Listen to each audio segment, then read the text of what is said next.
Nggih, monggo. Baik. Bismillahirrahmanirrahim. Assalamualaikum warahmatullahi wabarakatuh. Selamat Waalaikumsalam pagi, warahmatullahi wabarakatuh.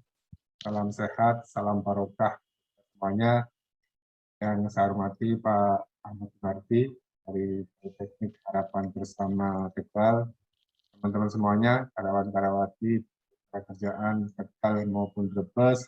Alhamdulillah syukur, mari sama-sama kita panjatkan kehadirat Allah luar biasa pagi ini.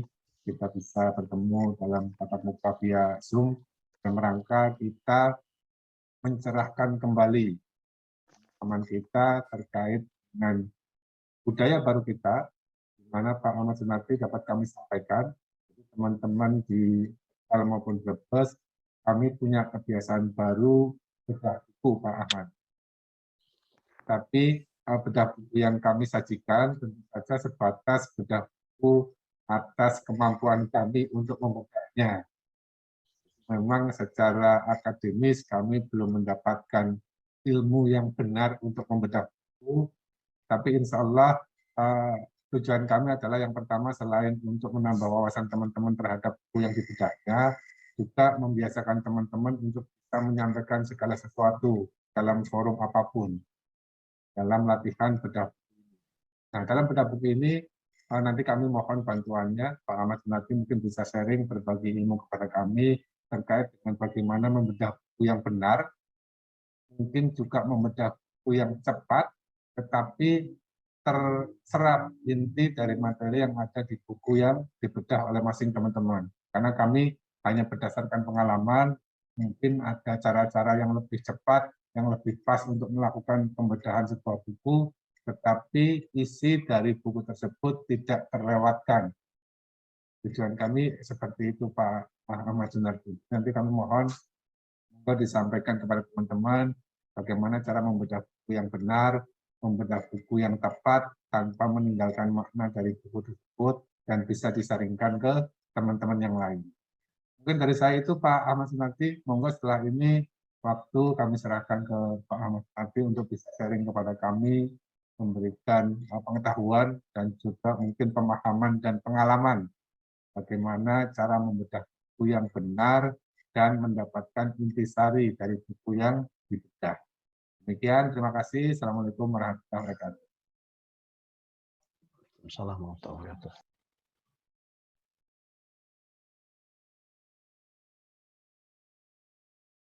Monggo Pak Ahmad, kami persilahkan.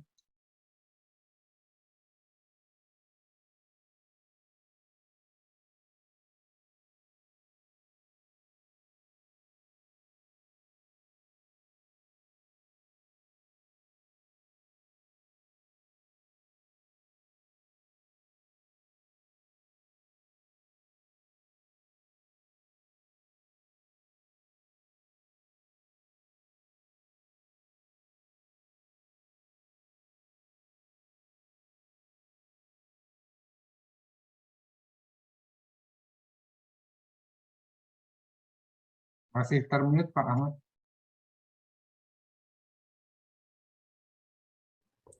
Ya, terima kasih. Assalamualaikum warahmatullahi wabarakatuh. Waalaikumsalam warahmatullahi wabarakatuh. Selamat pagi, salam sejahtera untuk kita semua. Bismillahirrahmanirrahim. Dengan rahmat Allah Subhanahu wa taala kita diberi kenikmatan sehat. Pada kesempatan pagi hari ini saya akan berusaha menyampaikan tentang teknik membedah buku, dan ini sebatas kemampuan saya karena yang namanya manusia ini penuh dengan keterbatasan. Mungkin lebih tepatnya ini belajar bersama ya, belajar bersama. Saya juga tidak ahli dalam membedah buku, hanya punya pengetahuan itu pun mungkin sedikit, dan itu diambil dari kuliah saya, dan memang saya jurusannya itu bahasa Indonesia, kuliah S1 bahasa Indonesia, S2 bahasa Indonesia, dan alhamdulillah ini S3 juga bahasa Indonesia. Mudah-mudahan tinggal ujian disertasi saja. Bapak Ibu yang saya hormati, tentu Bapak Ibu sudah sering membedah buku. Ini adalah kegiatan yang luar biasa, kegiatan akademis kegiatan akademik ya, bersifat ilmiah. Ini sangat luar biasa. Dan mohon maaf saya bisanya siang karena tadi pagi habis ngajar nih, Bapak Ibu. Bapak Ibu yang saya hormati, terkait dengan teknik bedah buku, yang namanya bedah buku dari beberapa referensi kemudian saya simpulkan. Jadi yang namanya bedah buku ini adalah bentuk apresiasi terhadap karya tulis. Apresiasi ini bentuk menikmati karya tulis, menikmati, menilai ya, menilai karya tulis.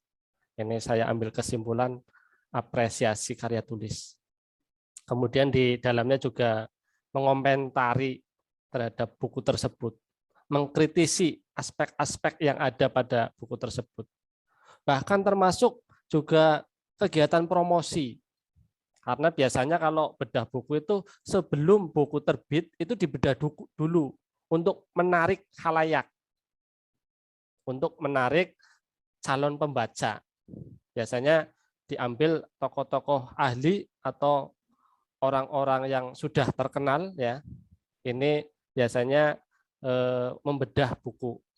Jadi dalam kegiatan bedah buku ini punya nilai promosi. Mungkin kalau bapak-bapak atau bapak ibu membedah buku tapi buku lama ya, itu mungkin membahas isinya ya. Tapi kalau buku sebelum terbit biasanya dibedah dulu ya, dibedah dulu. Dari pengertian-pengertian ini ya, bahwa bedah buku ini pantas atau sah punya ilmu khusus ya. Misalnya cabang ilmu kan sekarang banyak ya. Misalnya jurnalistik ya. Bedah buku mungkin kurang tepat ya, buku kok dibedah ya. Bisa saja ke depan dengan bahasan bukologi. Mungkin kalau ada yang meneliti tentang ini ya, bisa jadi perkembangan ilmu khusus tentang bedah buku, ilmu khusus ya. Misalnya bahasa kan ada cabangnya, sosiolinguistik, ekolinguistik ya, dan sebagainya. Ini suatu saat juga pembedahan buku punya cabang ilmu tersendiri karena bisa dipelajari, bisa diteliti, bisa dipraktikkan. Kemudian dasar pembedahan buku mungkin juga sekali lagi Bapak Ibu mungkin juga sudah tahu, saya hanya menyampaikan berdasarkan pemikiran-pemikiran saya, berdasarkan pengetahuan saya dan pengalaman saya. Jadi dalam kaitan bedah buku yang jelas adanya karya sastra ini perlu adanya penilaian dari pihak luar. Kalau menilai diri sendiri jelas itu bersifat subjektif. Tapi kalau penilaian dari orang lain ini kan objektif. Makanya si pembedah ini diharapkan ya seobjektif mungkin dalam membedah buku. Objektif sesuai dengan kenyataan. Jujur terhadap diri, terhadap pembaca, terhadap konsumen. Karena biasanya si pembedah ini cenderung kepada penulis. Ya. Kebanyakan kelebihan-kelebihannya sehingga calon pembaca tertarik atau punya minat ya.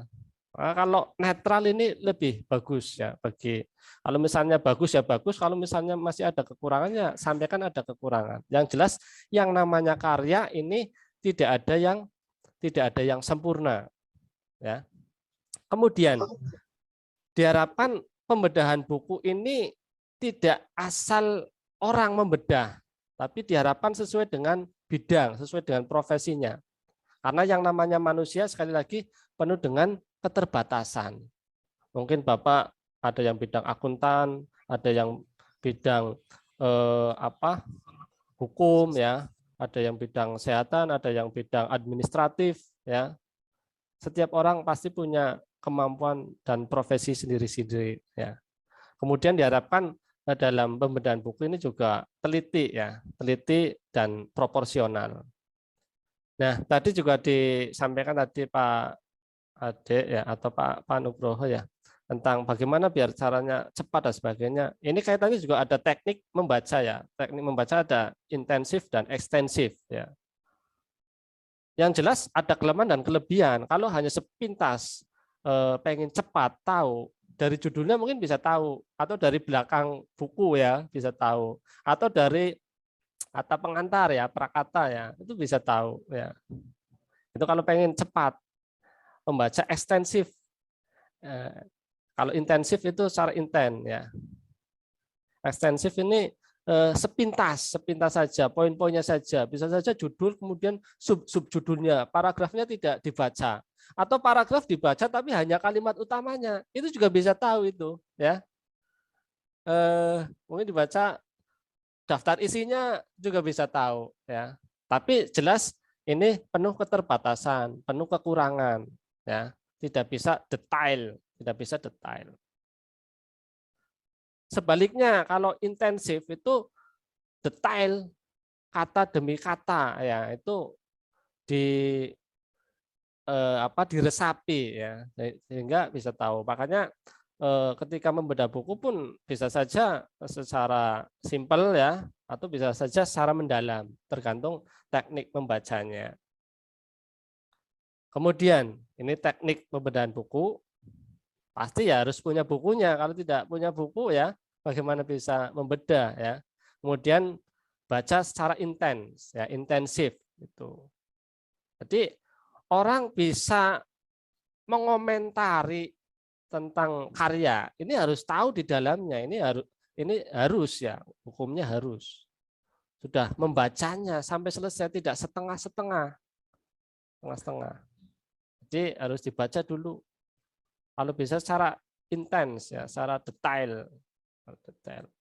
Bisa saja bukan hanya sekali tapi berkali-kali ya, diteliti. Kemudian tekniknya beri tanda tertentu ya. Di bacaan itu di stabilo atau apa ya, diberi tanda yang kekurangannya mana, misalnya kekurangannya kuning, kelebihannya hijau ya, atau kesalahan pengetikan. Ini tekniknya harus dari bacaan itu, dari tulisan itu diberi tanda. Kemudian bisa saja dari situ nanti dicatat ada buku atau ada ketikan tersendiri ya, Microsoft Word ya, tentang kelebihan halamannya berapa. Jadi lebih tepat kekurangannya apa di halaman ini dan sebagainya. Kemudian buat kerangka isi buku, kerangkanya tentang apa saja. Bahkan kalau bisa buat simpulan, buat isi buku itu simpulannya tentang apa, itu dibuat. Ini catatan kekurangan dan kelebihan ya, ini dicatat. Kemudian nilai tentang tampilan buku, ini bisa dari cover ya, kertasnya, layout tampilannya, ukuran hurufnya ya, menarik atau tidak, menjenuhkan atau tidak ya. Kemudian dari nilai redaksinya, tanda bacanya bagaimana, tata bahasanya, ya, penulisannya sesuai dengan ejaan atau tidak, ini bisa dinilai ya, gaya bahasanya bagaimana. Kemudian keefektifan, kalimatnya efektif tidak, atau bertele-tele, atau ambigu, orang banyak sulit untuk mengerti ya, ini bisa diteliti, diberi tanda, dicatat ya, diberi tanda dan dicatat tentang redaksinya, antar paragraf nyambung atau tidak, pemikirannya sistematis atau tidak di dalam buku tersebut ya, tidak loncat-loncatan begitu. Kemudian substansinya ini sesuai dengan fakta atau teori, jangan sampai mungkin berdasarkan saya rasa berdasarkan perasaan ya, saya kira berdasarkan perkiraan. Jadi kalau bisa ketika berbicara pun saya pikir ya, lebih objektif berdasarkan pikiran, saya pikir ya, berdasarkan fakta atau tidak ya. Kemudian faktual, up to date atau tidak, menarik atau tidak, bahkan nilai kebermanfaatan terhadap buku tersebut ya. Walaupun buku zaman dulu tapi ketika dibaca masih aktual, ini ya buku bagus ya, buku bagus sesuai dengan perkembangan zaman ya, itu bisa dinilai. Kemudian setelah punya catatan-catatan itu ya, bisa saja dibuat karya ilmiah atau artikel ya, dari pembedahan buku itu bisa saja dibuat artikel, bisa saja diseminarkan atau dibedah secara langsung ya, di muka umum atau mungkin sekarang lewat Zoom ya. Jadi sampaikan dengan bahasa yang positif ya. Diuraikan dengan bahasa yang positif. Nah, biasanya dari pengalaman-pengalaman yang ada ketika bedah buku ya kebanyakan positifnya ya. Pembedah itu membahas tentang ini buku bagus luar biasa ya. Nah, sehingga biar mempromosikan begitu. Dalam pembedahan buku ya ini ada untungan biasanya sebelum terbit itu buku sebelum ke konsumen atau pembaca ya lewat si pembedah dulu, para ahli mengkaji, meneliti. Biasanya juga pembedah memberikan kata pengantar ya. Kalau dari penulisnya itu namanya prakata, tapi kalau dari orang lain si pembedah atau si penilai namanya kata pengantar ya. Punya informasi ya dan sebagainya. Ya, demikian yang bisa saya sampaikan ya. Ini keterbatasan saya terkait dengan bedah buku ya. Mungkin apabila ada masukan dari teman-teman dan sebagainya ya kami sangat berterima kasih ya. Itu saja. Sekian, wassalamualaikum warahmatullahi wabarakatuh. Waalaikumsalam Waalaikumsalam warahmatullahi wabarakatuh. Terima kasih Pak Ahmad Sunarti atas sharing yang luar biasa terkait dengan ilmu membedah buku. Dan teman-teman ini bisa kita praktekkan. Sebagai informasi Pak Ahmad, jadi di tempat kami ada DILA, Digital Library. Jadi di situ kami kerjasama dengan Gramedia yang bisa mengakses hanya karyawan kerjaan. Di situ sudah disediakan ribuan buku, Pak. Ribuan buku yang bisa kita unduh setiap saat. Di handphone kita itu ada aplikasi Adila di tempat kami. Dan kami dihitung parameter durasi bacanya. Masing-masing personel itu setahun minimal 80 jam durasi baca. Ya. Nah, biasanya sebelum itu kan teman-teman hanya sekedar membaca untuk diri sendiri, pengetahuan diri sendiri. Nah, ini kita budayakan, setelah membaca itu bisa disaringkan ke teman-teman. Nah, seringkali teman-teman ketika membedah itu hanya sebatas beberapa bab, atau mungkin satu bab yang dianggap penting gitu saja, Pak. Nah, dengan hasil ini teman-teman tadi sudah bisa mengetahui bagaimana cara membedah buku yang benar sesuai dengan koridor keilmuan. Ini nanti bisa kita terapkan ketika kita coba membedah buku. Meskipun waktunya singkat, karena tempat kami itu kita lakukan setiap pagi, Pak Ahmad, setiap 2 hari sekali bergantian. Kami membedah buku, terserah buku apapun. Nah, ini teman-teman bisa kita praktekkan ilmunya.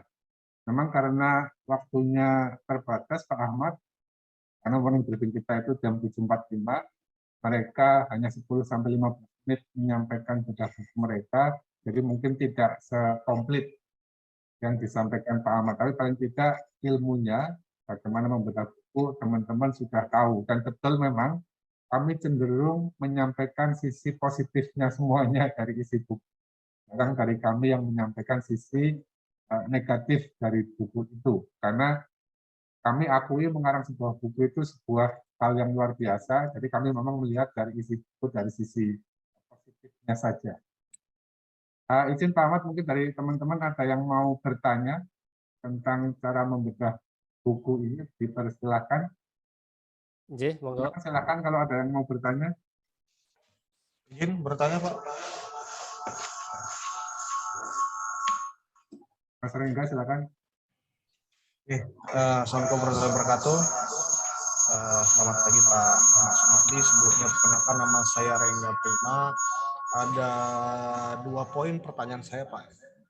Nah, yang pertama itu terkait memilih buku, yang kedua terkait cara membaca buku. Nah, kalau mungkin tadi yang Bapak sampaikan lebih dasar pembedahan buku ya Pak. Nah, kalau untuk yang pertama tadi pertanyaannya memilih buku. Nah, ini mungkin kalau saya pribadi mungkin memilih bukunya apa yang saya suka gitu Pak. Apakah ada pakemnya Pak? Misalnya untuk biar tujuan kita membaca buku kan ya yang pertama kan menambah referensi dan keilmuan kita ya Pak misalnya.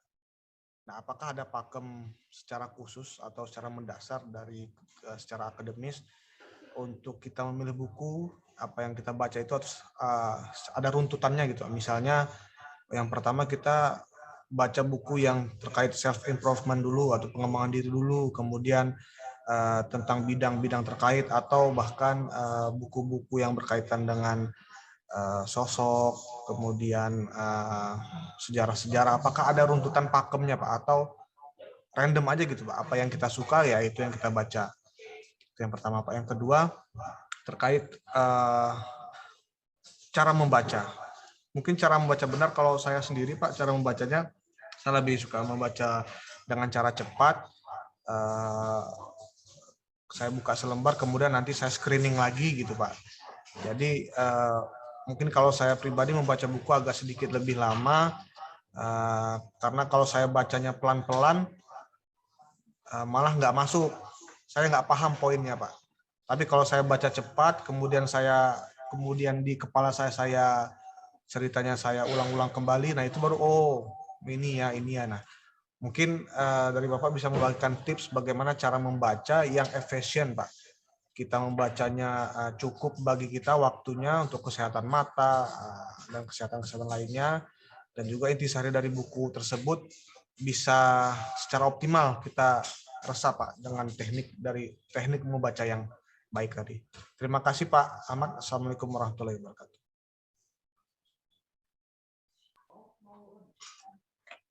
Langsung saya jawab atau nunggu beberapa pertanyaan? Monggo langsung dijawab aja Pak Ahmad satu persatu.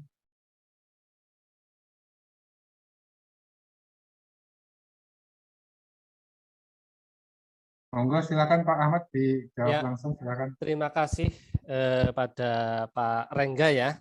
Ini pertanyaan yang luar biasa ini Pak Rengga. Saya juga jadi senang ini masuk di kelompoknya Bapak Ibu ya. Ini ternyata punya antusias membaca yang luar biasa, dan ini merupakan budaya literasi ya, karena berdasarkan penelitian survei Indonesia ini tingkat literasinya rendah ya. Kemudian ini institusi BPJS menyelenggarakan seperti ini adalah sebuah hal yang luar biasa.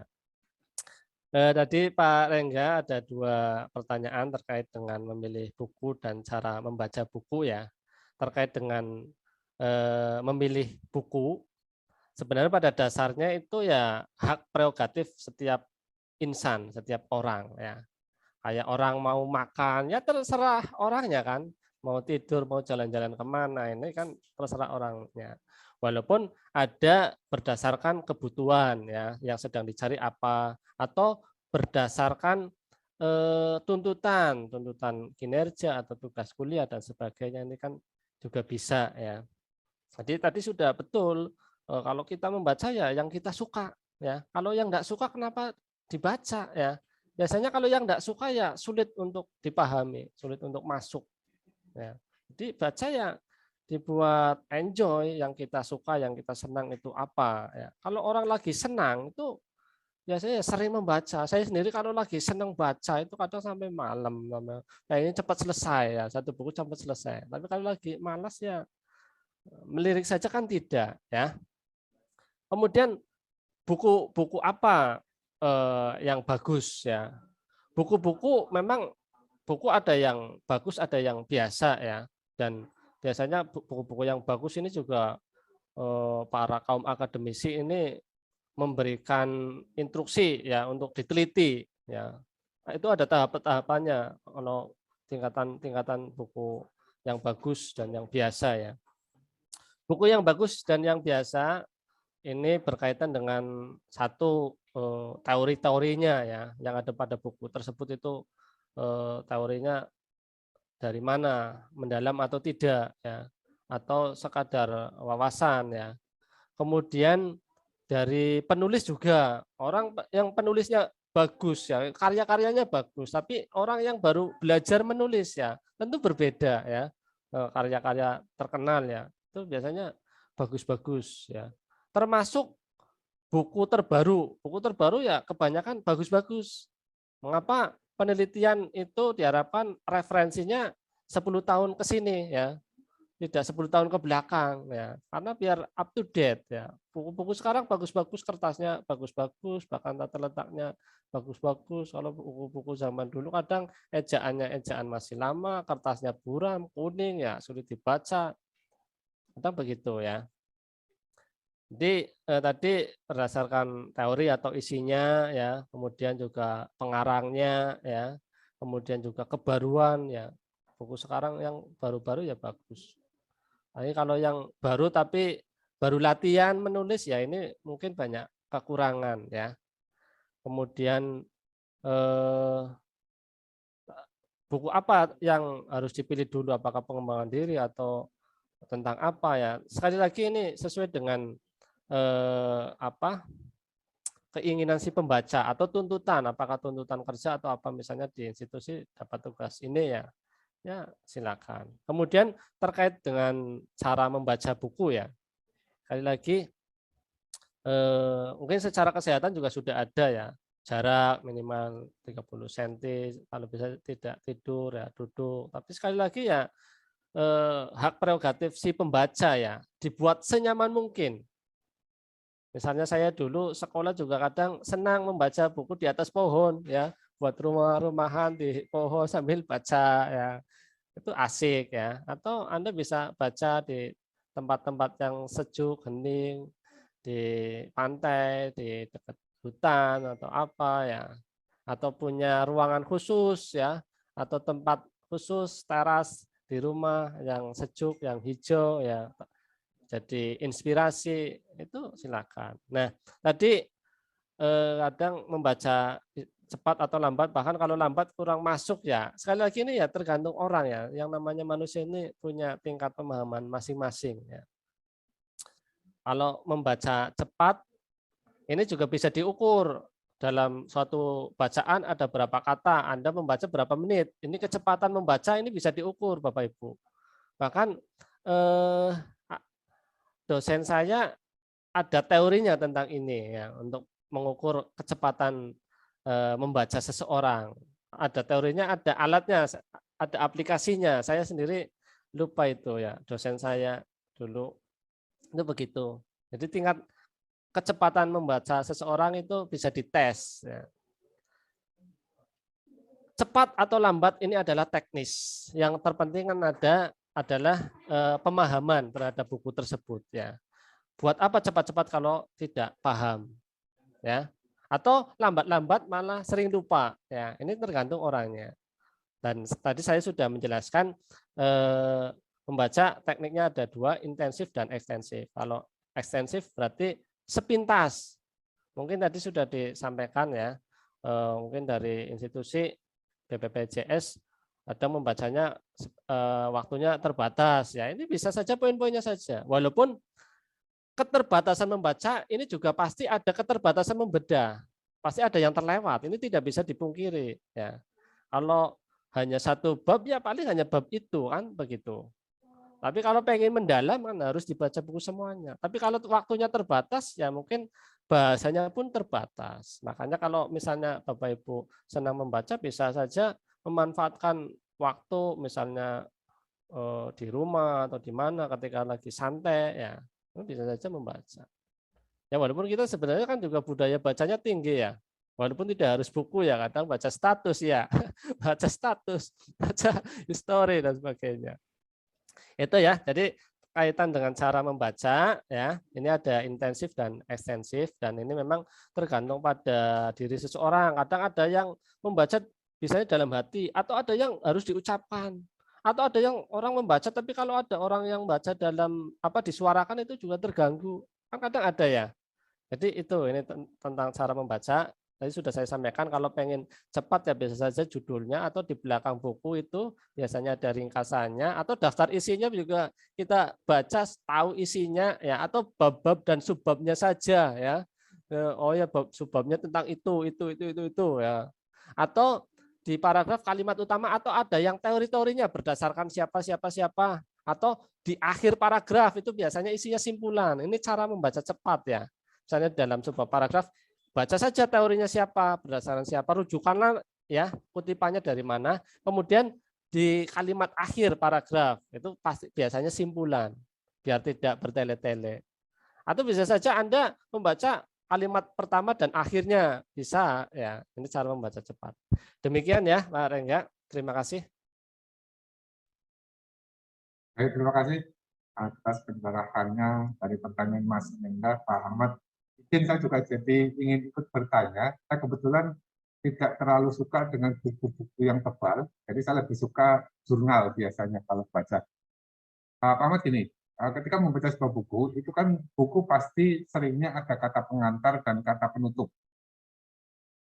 Saya bagian yang paling saya tinggalkan itu biasanya kata pengantar dan kata penutup itu. Bahkan saya biasanya hanya melihat daftar isi, mana daftar isi dari daftar itu yang bagi saya, yang perlu saya baca, saya hanya baca dari situ saja.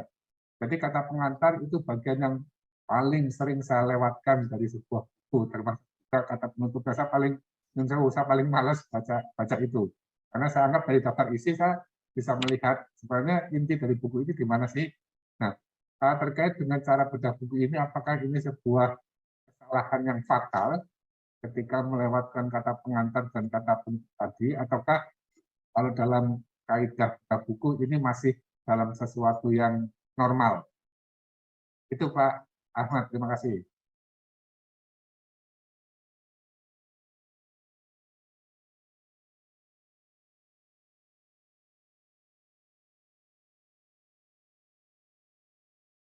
Ya, terima kasih. Ini pertanyaan yang luar biasa ya terkait dengan teknik membaca ya. Kemudian dalam bacaan ini ada kata pengantar atau kata penutup.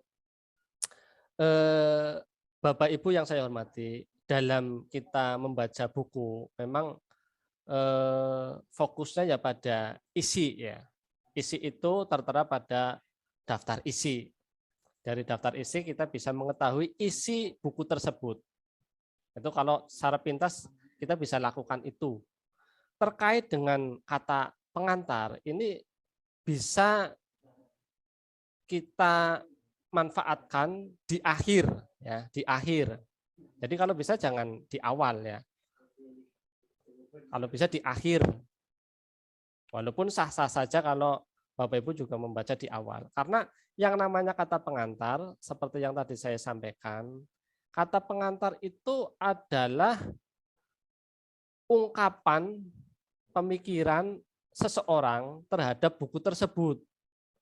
Jadi kalau kata pengantar itu dari pihak ketiga, kedua dan ketiga. Tapi kalau prakata itu dari penulis. Ini juga dibacanya kalau bisa terakhir. Fokusnya mungkin daftar sama isinya ya. Dan juga jangan dianggap remeh kata pengantar. Karena mereka ini para ahli. Biasanya para ahli, kemudian tokoh-tokoh terkenal. Intinya menanggapi tentang buku tersebut. Termasuk Bapak Ibu ketika membedah buku. Kalau bisa tidak hanya disampaikan secara lisan, tapi memang tertulis dan dibuat jurnal. Saya tidak tahu di dunia kantor BPJS ya. Kalau di kami jurnal sangat berarti karena bisa menambah nilai kami ya untuk tunjangan profesi ya. Jadi asisten ahli, lektor ya, sampai profesor ya.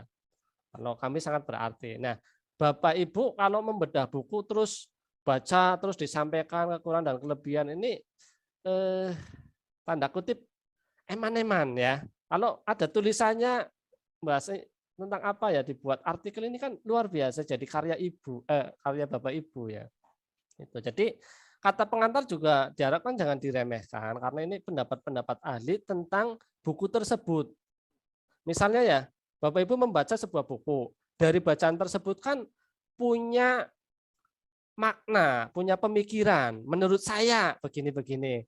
Kalau disampaikan, dibedah kan menurut saya, kalau bisa ada keseimbangan dari pihak lain, bahkan dari pihak ahlinya. Nah, ini bisa dilihat dari kata pengantar. Ya. Jadi kata pengantar malah bagus dibaca terakhir, tapi jangan disepelekan. Dan itu bukan hal yang fatal ya. Tidak membaca pun tidak masalah ya.